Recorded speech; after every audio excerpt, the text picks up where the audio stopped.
રાજકોટના ગોંડલના માર્કેટ યાર્ડમાં મરચાની ભરપૂર આવક થઈ છે. એક જ દિવસમાં 65,000 ગુણી મરચાની આવક થઈ છે. ત્યારે સૌરાષ્ટ્રભરના વિવિધ સેન્ટરોમાંથી ખેડૂતો વેચાણ કરવા માટે આવ્યા છે. માર્કેટમાં એક મણ મરચાનો ભાવ 1,000 થી 4,000 બોલાયા. યાર્ડની બહાર 1,600 થી વધુ વાહનોની લાઈનો પણ લાગી છે. તો 5 થી 6 કિલોમીટર લાંબી લાઈનો લાગી છે. આજે ગોંડલ માર્કેટિંગ યાર્ડમાં મરચાની આવક થઈ હતી અને મરચાની આવક 65 થી 70,000 ભારી જેવી આવક થઈ.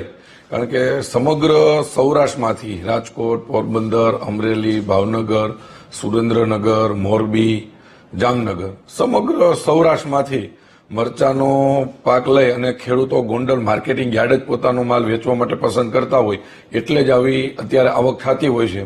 અને આજે મરચાનો ભાવ 1,000 રૂપિયાથી લઈ અને 4,000 રૂપિયા સુધીની મરચાનો ભાવ જતો હતો અને સમગ્ર સૌરાષ્ટ્રમાંથી ગોંડલ માર્કેટિંગ યાર્ડમાં ખેડૂતો માલ વેચવા આવતા હોય છે.